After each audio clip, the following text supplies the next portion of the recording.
অসমৰ শিক্ষা বিভাগত হৈছে কি শিক্ষামন্ত্ৰীৰ দায়িত্ব কি পৰীক্ষা এটা বাতিল কৰিব এটা পৰীক্ষা সুকলমে আপোনালোকে পাতিব নোৱাৰে এটা বিভাগ আমিতো আগতে এনেকুৱা দেখা নাই যে প্ৰত্যেকটো পৰীক্ষাতে পেপাৰ লিক হয় এনেও গুটে সৰকাৰখন লিক হোৱা সৰকাৰ এইখন সৰকাৰতো কোনো তেনেকুৱা কোনো মানে ব্যৱস্থা নাই কিন্তু মই ৰনোজ পেগু ডাঙৰীয়াক সুধিব বিচাৰিছো ডক্টৰ ৰনোজ পেগু ডাঙৰীয়াক পৰীক্ষা বাতিল হল বুলি কৈ দিলে আপোনালোকৰ সমাপ্ত হয় নেকি এটা পৰীক্ষাৰ কাৰণে এজন ষ্টুডেন্টে নিজৰ প্ৰিপাৰেচন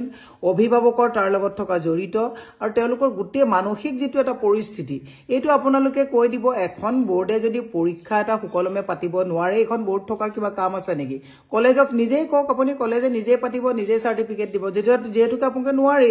প্ৰত্যেকটো পৰীক্ষাৰ প্ৰশ্নকাকত ফাদিল হয় আপোনালোকে তাৰপিছত ব্যৱস্থা লব এনেকুৱা ভেলকিবাজিৰ এটা শিক্ষা বিভাগ চলাটো কিমান দুৰ্ভাগ্যজনক কথা আপুনি উত্তৰ দিব লাগিব আপুনি ডক্টৰ ৰনোজ পেগু ডাঙৰীয়া আপুনি শিক্ষা মন্ত্ৰী হৈ থকা অৱস্থাত কিমানটা পৰীক্ষাৰ প্ৰশ্নকাকত লিক হৈছে কিয় আপোনালোকে মই সদায় কৈ আছো হালেৰি খিয়াল কৰি দিছে যিবিলাক কামত শিক্ষা বিভাগটোক লৈ আপোনালোক সিৰিয়াছ নহয় দ্বিতীয়তে আকৌ শুনিলো 6:30 বজাত বলে আপোনালোকে স্কুল খুলিব এই কোন লৰাছালী বিলাকক যেতিয়া আমি 8টা বজাত স্কুললৈ পঠাই মই নিজে এগৰাকী মাতৃ হিচাপে যেতিয়া মই পঠাইছিলো তেতিয়াও বুজি পাও যে কিমান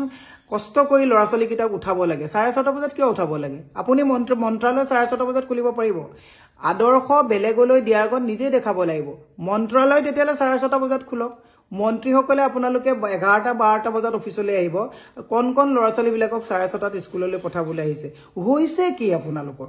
মানুহ গুটেই বিলাককে মানসিকভাৱে এটা হতাশগ্ৰস্ত পৰিবেশলৈ লৈ যাব নেকি মই এই কাৰণে কৈছো শিক্ষামন্ত্ৰী মহোদয়ে অকলে মাটি প্ৰেছ মিট দিলে নহব ৰাইজৰ এই প্ৰশ্নবিলাকৰ উত্তৰ আপোনালোকে দিব লাগিব যে প্ৰশ্নকাকত কিয় বাৰম্বাৰ ফাদিল হয় কিয় এটাও পৰীক্ষা সুকলমে পাতিব নোৱাৰে আৰু এই কোন লৰাছালী বিলাকক 6:30 বজাত কিয় স্কুল পঠাবলগীয়া হয় ইয়াৰ উত্তৰ ৰনোজ পেগু ডাঙৰীয়া দিব লাগিব আমাৰ কৰকাতলৰ পইচা লৈ পেলাই এনেই ৰং ৰহস্য কৰি পেলাই ডিস্পুৰত বহি থাকিলে ৰাইজে ক্ষমা নকৰিব ধন্যবাদ